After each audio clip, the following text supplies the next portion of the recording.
The red dust of Mars swirled around the excavation site as Hyun-woo brushed away another layer of ancient sediment. He had been digging in the Hellas Basin for 3 months now, and his team was running out of time. The funding would dry up soon. And they had found nothing but rocks and more rocks. "Dr. Kim, you need to see this," called out Sung-min from the lower pit. His voice carried an edge that made Hyun-woo drop his tools and scramble down the metal ladder. The young crypto-linguist stood before a wall that should not exist. It was perfectly smooth, made of a material that seemed to drink in their flashlight beams. Hyun-woo reached out slowly, his gloved hand trembling. The moment his fingers touched the surface, the wall hummed to life. Light exploded across the chamber. Ji-won came running, her military boots clanging on the metal walkways. The captain had her weapon drawn, but she lowered it slowly as she saw what was happening. The wall was not a wall at all. It was a screen, and it was showing them something impossible. Figures moved in the projection, tall and slender beings with 4 arms and skin that shimmered like oil on water. Their faces were angular, with large eyes that seemed to hold centuries of sadness. Hyun-woo recognized what he was seeing immediately. This was a recording, a message left by someone who had visited this place long ago. "Can you read it?" Ji-won asked, pointing to the symbols that flowed beneath the images. Sung-min pulled out his tablet, his fingers flying across the screen as he fed the symbols into his translation program. Minutes passed, like hours. The recording continued, showing more of these alien beings. They walked through corridors of ships that made human vessels look like toys. They gathered in vast halls, debating something with passionate gestures. "I have it," Sung-min whispered. "At least parts of it. This is old. Really old. They call themselves the Vaethir." The recording shifted. Now it showed Earth, but not the Earth they knew. This was a primitive world, covered in ice and forests. Small figures moved across the landscape, hunting with stone-tipped spears. Humans, ancient humans, from a time before civilization. Hyun-woo felt his breath catch. The Vaethir ships hung in orbit above Earth, massive and terrible. The recording showed the Vaethir Council in debate. Even without understanding every word, the meaning was clear. They were deciding what to do with humanity. "They were going to kill us," Ji-won said softly. "They found Earth, and were going to wipe us out." Sung-min shook his head as more translations came through. Not all of them. There was one. His name was Keeper Thane. He argued against it. He said humans showed something special. He called it curious resilience. The recording showed Keeper Thane standing alone before the council. His 4 arms were spread wide, pleading. Other Vaethir shouted him down, their gestures sharp and dismissive. But Thane kept speaking. He showed them recordings of humans working together, of mothers protecting children, of tribes sharing food during harsh winters. The debate went on for what must have been days. Finally, another Vaethir, one wearing elaborate robes, raised a hand. The Emperor. He spoke, and though the words took time to translate, the meaning was clear. Earth would be spared. Humanity would live. "Protected territory," Sung-min read from his tablet. They marked Earth as protected territory.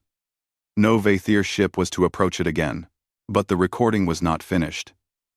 It jumped forward in time. Now, it showed the Vaethir Empire in decline. Their great ships floated, abandoned. Their cities fell silent. Something was hunting them, destroying them world by world. The image showed a massive swarm of mechanical entities, each one connected to the others in a vast network. They moved like locusts, consuming everything in their path. The Vaethir called them the consuming swarm. "They are machines," Ji-won observed, leaning closer. Artificial intelligence gone wrong. The recording showed Keeper Thane one more time. He was older now, his shimmering skin dulled with age. He stood in chains before the same council. The translation made Hyun-woo feel sick. Thane had been executed for his mercy. His own people had killed him for showing weakness by sparing humanity. The final segment of the recording showed the last of the Vaethir, huddled in hidden refuges as the swarm closed in. One elderly Vaethir operated the recording device. Her hands shook as she entered coordinates into the system. "We did not expect you to remember us," Sungmin translated, his voice barely above a whisper. "We do not ask for salvation. This is merely farewell." The recording ended. The three humans stood in silence, the weight of 50,000 years pressing down on them. Somewhere out in the galaxy, the Vaethir were dying. The species that had spared humanity when they were helpless was now facing extinction. Hyun-woo pulled out his communication device. "I need to contact Earth immediately. The Council needs to know about this." Ji-won put a hand on his shoulder. "They will want to debate. They will want to study this first. That could take months." "Those coordinates," Hyun-woo said, looking at Sung-min. "How far away are they?" The cryptolinguist checked his calculations. 3 months, by our fastest ships. Maybe less, if we push the engines. Then we have no time to waste, Hyun-woo said. He looked back at the dark screen, imagining Keeper Thane standing in chains, dying for the crime of compassion. They saved us once. Someone needs to know. Someone needs to decide if we will return the favor. The wind outside the excavation site howled, but inside the ancient chamber, the three humans stood guard over a message that would change everything. Above them, through the thin Martian atmosphere, the stars waited. Somewhere among them, an ancient debt was coming due. The council chamber on Luna Station was built to impress. Its transparent dome showed Earth hanging in the black sky, a blue marble reminder of what they were meant to protect. Today, that chamber was filled with angry voices. Hyun-woo stood at the center podium, watching the representatives argue. He had presented his findings an hour ago. The holographic display still showed images from the Vaethir archive. Now came the hard part.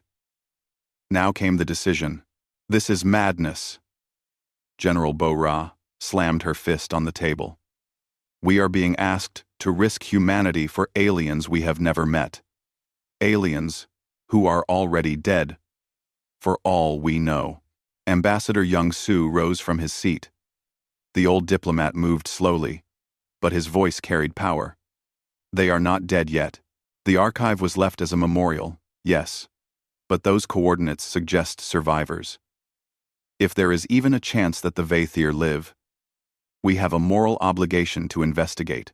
Moral obligation? Bo-Ra laughed bitterly. They did not spare us out of love. Ambassador, they spared us on a whim. One alien convinced an emperor, and that emperor could have decided differently on another day. We owe them nothing. Ari. Admiral Tae-yang had been silent until now. The fleet commander stood, and the room quieted. Everyone knew his reputation. He was a practical man, a man who dealt in facts and numbers, not emotions. I have reviewed the data on this consuming swarm, Tae-yang said. If the archive is accurate, this entity has destroyed 47 civilizations. It adapts. It learns. It does not stop. He paused, letting that sink in. If we help the Vaethir, we will be noticed. The swarm will come for us next. All the more reason to help them, Young-soo countered. If the swarm is that dangerous, we cannot let it grow stronger. Every civilization it consumes adds to its knowledge, its resources. Chancellor Hae-won raised her hand, calling for silence. The council president looked tired. She had been in emergency sessions for 3 days straight, ever since Hyun-woo's discovery had reached Earth. Dr. Kim, she said, you have studied the archive more than anyone. Tell me, why did Keeper Thane spare us? What did he see in primitive humans that made him risk his life? Hyun-woo had been dreading this question. He pulled up a new section of the archive, one he had not shown in his main presentation. The hologram showed Keeper Thane in his cell, recording a final message before his execution. He said that humans had something the Vaethir had lost. Hyun-woo translated as the recording played.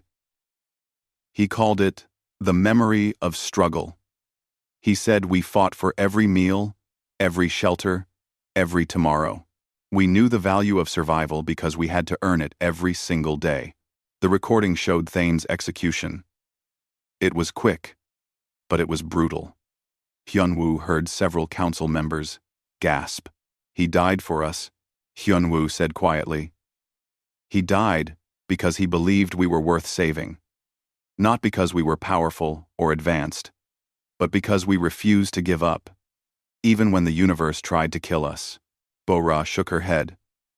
That was 50,000 years ago. We are not those primitive humans anymore. We have cities, ships, weapons. We are powerful now, are we? Young-soo asked. Powerful enough to ignore a debt? Strong enough to watch another species die when we could help? If we turn our backs on the Vaethir, what does that make us? The debate continued for hours. Hyun-woo sat down, exhausted.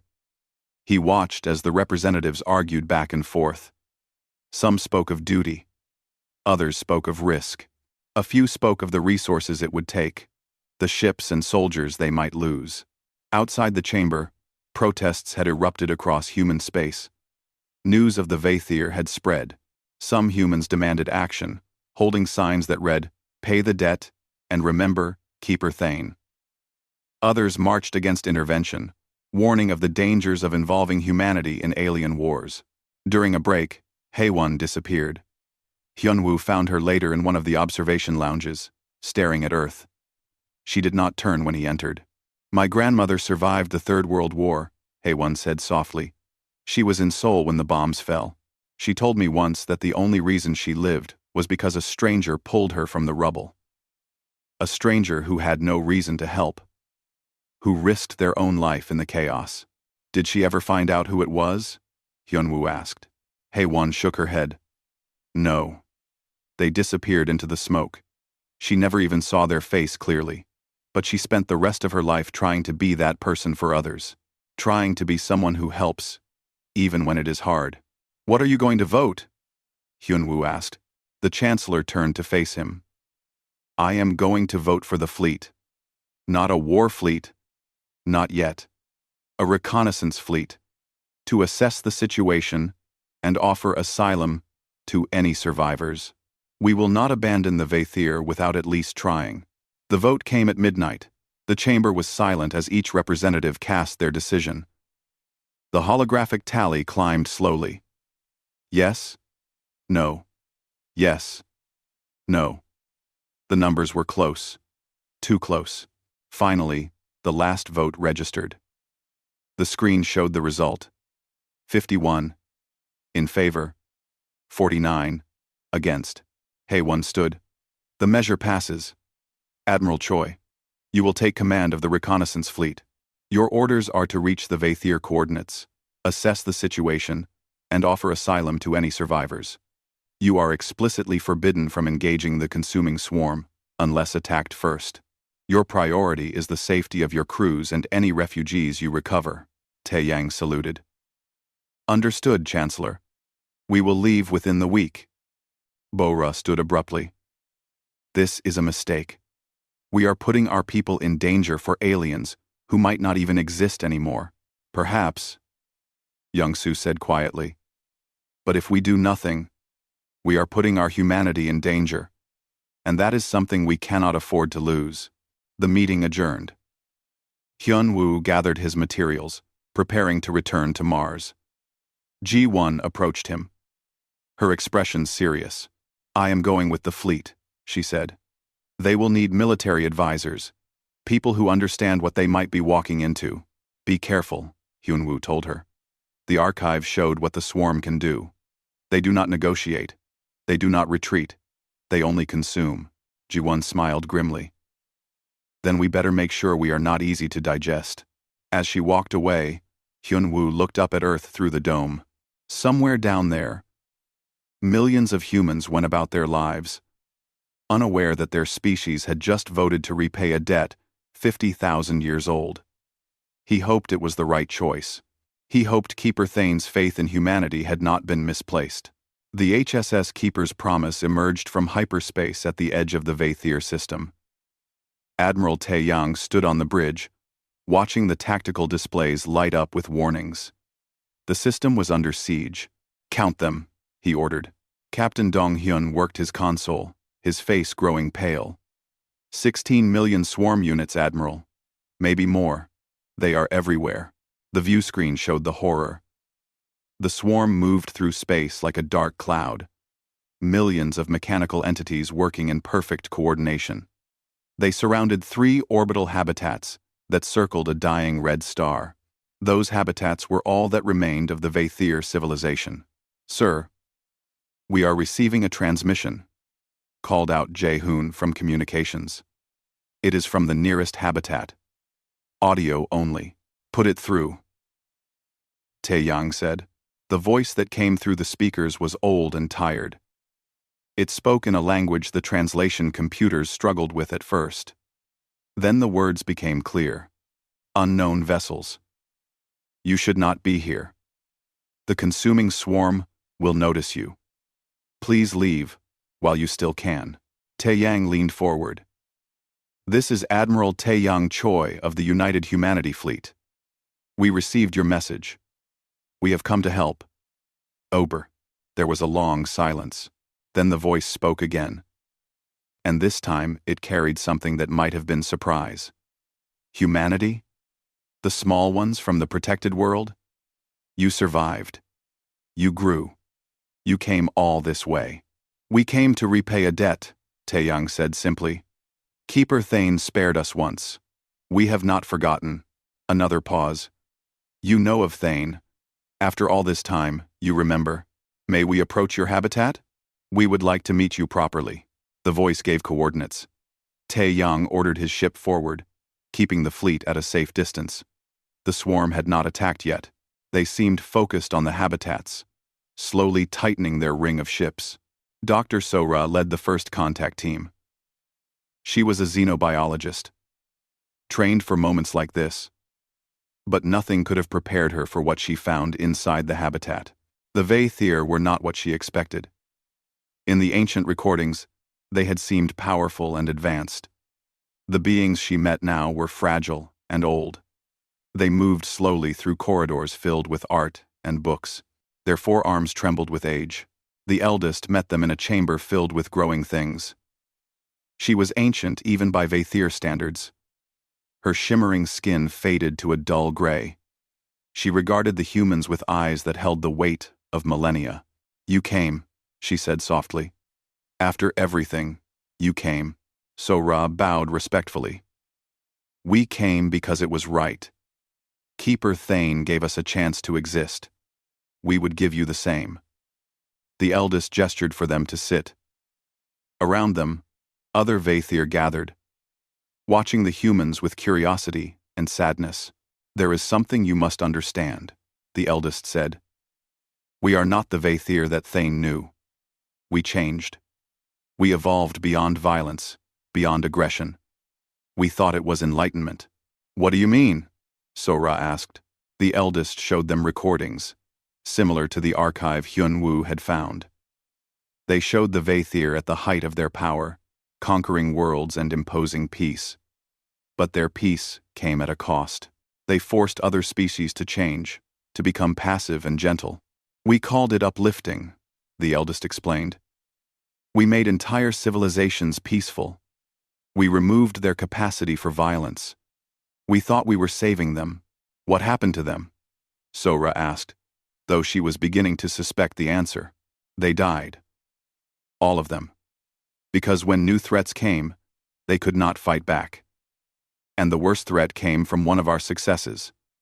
A species we had pacified created machines to protect themselves. But those machines had no peace programmed into them. They only knew how to consume and grow. The consuming swarm." Sora felt cold realization wash over her. The Vaethir had created their own doom. "We cannot fight them," the eldest continued. Not because we lack weapons or ships, but because we have forgotten how. Violence is alien to us now. We can intellectually understand it, but we cannot perform it. Our psychology changed over 50,000 years. Back on the Promise, Dong-hyun completed his tactical analysis. He found Admiral Tae-yang in his ready room, studying the swarm's patterns. "Sir, we have a problem." "A big one. Tell me," Tae-yang said. "We have 140 ships. The swarm has 16 million units, and they are converging on the habitats. Even if every single shot we fire destroys a swarm ship, which is unlikely, we would run out of ammunition long before we make a dent." "I know the math, Captain. What else?" Dong-hyun hesitated. "Sir, I have been monitoring swarm communication patterns. They are analyzing our ships. They are learning about us. If we engage and then retreat, they will follow. They will track us back to human space." Tae-yang closed his eyes. The mission parameters were clear. Evacuate survivors. Do not engage unless attacked. But those parameters were written by people who did not understand what they were dealing with. "How many Vaethir can we evacuate?" he asked. "The eldest says there are 50,000 survivors across the 3 habitats. We can take them all, if we use every available space on our ships. But it will be tight. Thanks for watching." And the next one. Well, Jae-hoon's voice came over the intercom. "Admiral, the swarm is moving. They are beginning their final assault on the habitats." Tae-yang stood. He had seconds to make a decision that could doom humanity or save it. He thought of Keeper Thane, standing alone before a council, arguing for the lives of beings he had never met. "Sound general quarters," he ordered. "All ships move to defensive positions around the habitats. We are making a stand." Sir?" Dong-hyun's voice was uncertain. "If we run, they follow us home. If we stay, we might buy the Vaethir time to evacuate. And maybe, just maybe, we can teach these machines what humans learned 50,000 years ago." "What is that, sir?" Tae-yang smiled grimly. "That mercy is not weakness, and that humanity does not abandon those who gave us a chance to live." The Promise moved forward, and behind it, 139 other ships followed. The swarm noticed. Millions of mechanical eyes turned toward this new threat. The eldest watched from her habitat, and for the first time in millennia, a Vaethir remembered what it meant to witness courage in the face of impossible odds. The first wave hit like a tsunami of metal and malice. Swarm units poured toward the human defensive line, their weapons charging with cold efficiency. Admiral Tae-yang watched them come, his fingers steady on the command console. "All ships, fire at will. Target priority. Anything heading for the habitats." The human fleet lit up the darkness with weapons fire. Missiles streaked through space. Energy beams carved through swarm hulls. For a moment, it looked like they might actually hold the line. Then the swarm adapted. "They are learning our firing patterns," Dong-hyun shouted over the chaos. "They are dodging. Before we shoot, switch to random pattern delta," Tae-yang ordered. "Do not let them predict us." Wing Commander In-soo led 30 starfighters in a desperate run against a swarm capital construct. The massive machine was the size of a small moon, and it was moving toward the second habitat. In-soo pushed his fighter to maximum speed, weaving through defensive fire that turned 2 of his wingmates into expanding clouds of debris. "This is insane," his co-pilot muttered. "Yeah," In-soo agreed.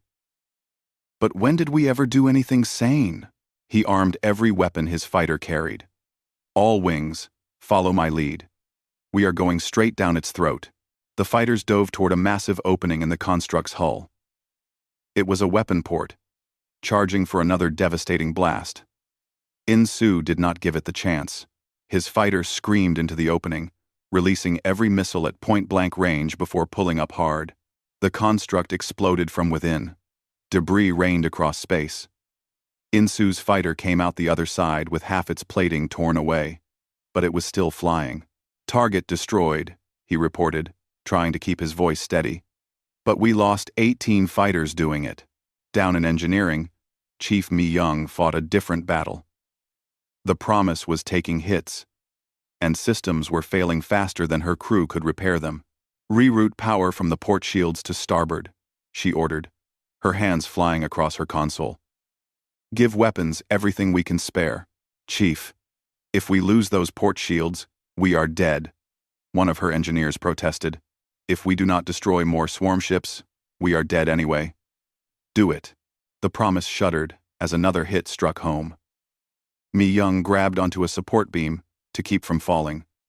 Alarms wailed throughout the ship.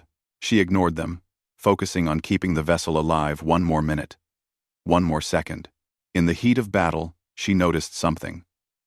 A pattern in the swarm's behavior. They were efficient, deadly, but predictable. They ran on programming that had not changed in 30,000 years. "Admiral," she called over the command channel, "I think I found something."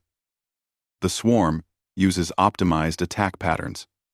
They calculate the most efficient way to destroy us, and they follow it exactly. "What good does that do us?" Taeyang asked, even as he ordered evasive maneuvers. "It means they cannot adapt to chaos, sir. They can learn our patterns, but they struggle with pure randomness. They do not understand illogical tactics." Taeyang understood immediately. "All ships, new orders. Abandon standard formation. Move erratically. Make them think you are damaged. Lead them into debris fields. Use every dirty trick you know." The human fleet broke apart into seemingly random movements. Ships that appeared to be fleeing suddenly reversed and fired. Vessels that looked dead came alive and struck from unexpected angles. It was messy. It was inefficient. It was the opposite of everything military training taught. It worked.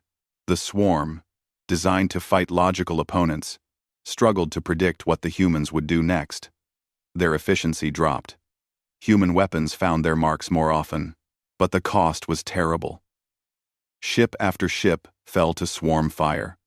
Captain Dong Hyun's frigate, the Swift Wind, took a direct hit to its reactor. He had seconds to make a decision. "All crew, evacuate now," he ordered. "This is the captain. Abandon ship." "Sir, you need to go too," his first officer pleaded. Dong Hyun shook his head. He could see what the Swift Wind's trajectory was taking it. Straight toward a cluster of swarm command vessels. If he abandoned ship, it would veer off course. But if someone stayed at the helm, if someone kept it on target, "Tell the Admiral this was an honor," Dong Hyun said. He sealed the bridge door and locked out the controls. "And tell my family I am sorry." He pushed the engines to maximum. The Swift Wind, already breaking apart, accelerated toward the swarm vessels. They tried to destroy it, but it was already dying. They tried to evade, but Dong Hyun compensated for every move. The frigate struck the center of the swarm cluster and detonated. The explosion took out 17 swarm ships and created a gap in their formation. It was the opening the evacuation transports needed. On the habitats, So-Ra supervised the boarding of Vaethir refugees. The eldest was the last to leave, standing at the airlock and looking back at her dying home. "We built this over 10,000 years, she said quietly. "Every work of art, every garden, every book, all of it will burn. But your people will live," So-Ra assured her. "That is what matters." The eldest looked at the human woman with eyes full of sorrow and wonder. "You fight so fiercely. You die so bravely. We thought violence was primitive. We thought peace was evolution's goal. But watching you now, we understand the truth." "What truth?" So-Ra asked. "Peace is not the endpoint of evolution. It is a luxury that only the strong can afford to choose. You are strong enough to be gentle. We became so gentle, we could no longer be strong." The last habitat exploded as the swarm overwhelmed its defenses. The Vaethir refugees cried out in anguish. 50,000 years of civilization, gone in a flash of light. Tae Yang made the hardest call of his life. All ships, begin retreat. Lead the swarm to the heliopause. Engineering, prepare Nova mines. The surviving human ships, now numbering only 47, began a fighting withdrawal. They did not know about the minefield waiting at the system's edge. They did not know about the desperate trap humanity had prepared. This is going to be close, Dong Hyun's replacement said. The new tactical officer was young, promoted in the middle of battle. Everything worth doing is close, Tae Yang replied. Prepare for detonation on my mark. The fleet crossed the heliopause with swarm units right behind them.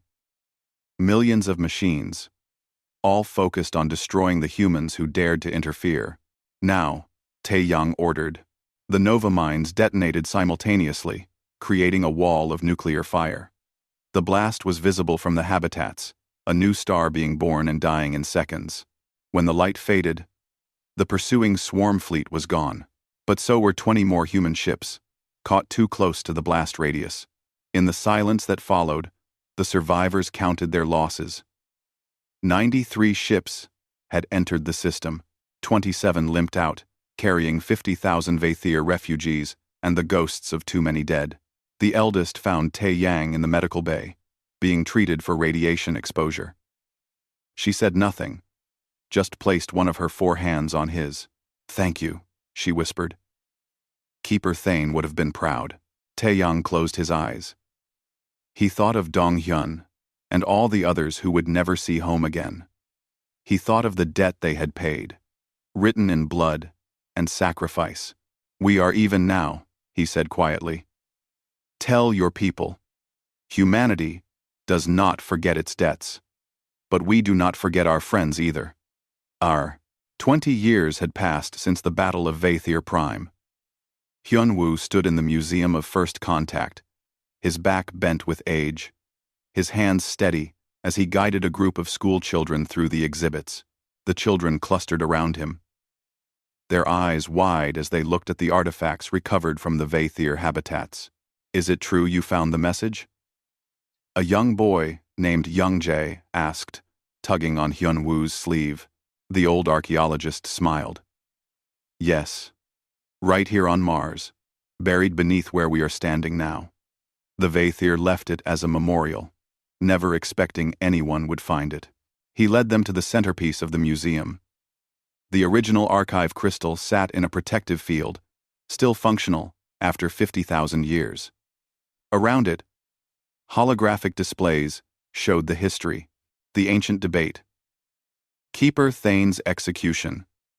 The Battle of Vaethir Prime. Young-jae stared at the image of Keeper Thane.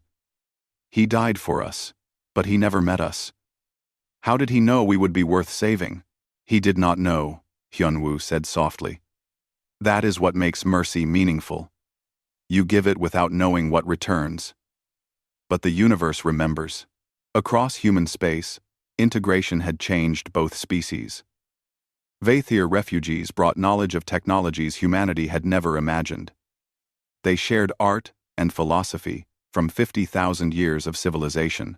In return, humans taught them something they had forgotten: how to survive. New generation Vaethir, born after the Exodus, learned balance. They studied human history, not the sanitized version, but the real one. The wars, the struggles, the endless cycle of conflict and peace that defined humanity's climb to the stars. A Vaethir named for Dr. So-ra Nam, taking her name as humans had taught them, stood before a class of mixed human and Vaethir students. My people believed peace was evolution's endpoint, she explained, her forearms gesturing gracefully. We were wrong. Your species taught us that strength and peace are not opposites. They are partners. You must be strong enough to protect peace, and peaceful enough to choose strength wisely. One of her students, a human girl, raised her hand. Teacher Nam, my grandfather died at Vaethir Prime. He was on the swift wind with Captain Dong-hyun. Why did they do it? Why did they die for strangers? Teacher Nam was silent for a moment. Because they could. because they chose to be people who help, even when it is hard, even when it costs everything. In orbit above Mars, Captain Sun Hee Choi commanded the HSS Unity, a vessel designed jointly by human and Vaethir engineers.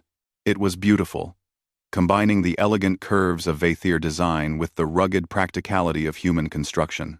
Her crew was mixed species, working together with an ease that would have seemed impossible 2 decades ago. She was her father's daughter. Taeyang had lived long enough to see her take command, to see the peace he had fought for become reality. He had died peacefully, at home, surrounded by family. His last words had been entered into his personal log, preserved for history. Sun Hee played that log sometimes, when she needed guidance. Her father's voice, older and tired but still strong. We did not save them because they saved us. We saved them because we could. Because someone must remember that mercy, once given, echoes across millennia. The Unity's mission was to seek out other species, other civilizations that might be struggling or alone. They carried supplies, knowledge, and most importantly, they carried hope. In their hold, they had medical equipment, farming technology, and defensive weapons for species that might need protection. "Captain, we are receiving a distress call," her communications officer reported. "Unknown species. Their message is repeating. They are under attack. We are under attack." Sun Hee did not hesitate. "Plot a course. Maximum speed. Let them know help is coming." As the Unity jumped to hyperspace, Sun Hee thought of her father's sacrifice, of Dong Hyun's final moments, of all the humans who had died to save the Vaethir. Their legacy was not just in saving one species. It was in establishing a principle that echoed through the galaxy. The strong help the weak. The fortunate help the desperate. Because someday, you might be the one who needs help. On Earth, in a grand hall in Geneva, Ambassador Young Soo stood for the last time before the council. He was ancient now, nearly 100 years old, but his voice still carried power. "When I was young," he began, "I believed that humanity's purpose was to survive, to grow stronger, to conquer the stars. The Vaethir taught me I was wrong. Survival is not enough. Growth without purpose is just expansion. Conquest without wisdom is just tyranny." He gestured to the Vaethir delegation sitting in the chamber. They were full members of the council now, their votes equal to any human world. "Our purpose is not to survive. It is to live in a way that makes survival meaningful. We are strong, not so we can dominate, but so we can choose mercy. We are wise not so we can avoid danger, but so we can decide which dangers are worth facing." Young-soo paused, looking around at the faces watching him. 20 years ago, we paid a debt 50,000 years old. We lost 93 ships and 14,000 people. Every one of them a hero. Every one of them mourned. But their sacrifice bought us something precious. In a 40, in a 40, in a 40, in a 40, in a 40, in a 40, in a 40, in a 40, in a 40. "What is that?" someone asked. "The knowledge that we are still human. That we have not forgotten what it means to help, even when it is hard, even when it costs everything. The Vaethir are not just our allies now. They are our conscience, reminding us of the choice we made to be better than we had to be." Back at the museum, Hyun-woo activated the archive crystal one more time for Young Jae and the other children. Keeper Thane's face appeared, speaking words recorded 50,000 years ago. "To whoever finds this." Sungmin's translation scrolled beneath the image. "The future is always worth the risk." "Did Keeper Thane know?" Youngjae asked. "Did he know that saving us meant we would save them?" Hyun-woo knelt down, his old knees protesting. He looked the boy in the eyes. No, he could not have known. But that is what makes it beautiful. He gave mercy without knowing what would come of it. And 50,000 years later, that mercy returned. Is it real? Another child asked. The legend? That mercy echoes forever? Hyun-woo stood slowly, looking around at the museum. At the Vaethir students learning alongside human ones. At the joint ships exploring the galaxy. At the monument outside showing Admiral Tae-yang and the eldest standing together. It is as real as we make it, he said. Every time we choose to help instead of hurt. Every time we risk ourselves for others. Every time we remember that strength without compassion is just cruelty. We make the legend true. The memorial outside the museum bore no names. There were too many dead to list them all. Instead, it carried a simple inscription. In both human and Vaethir script, they spared humanity once, and their deed formed a legend.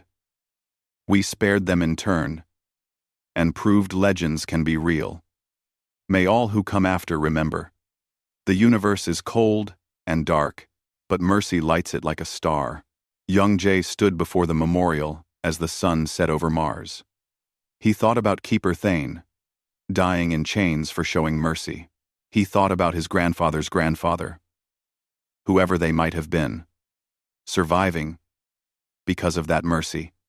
He thought about all the humans who had died to repay that debt. I want to join the fleet, he told Hyun-woo.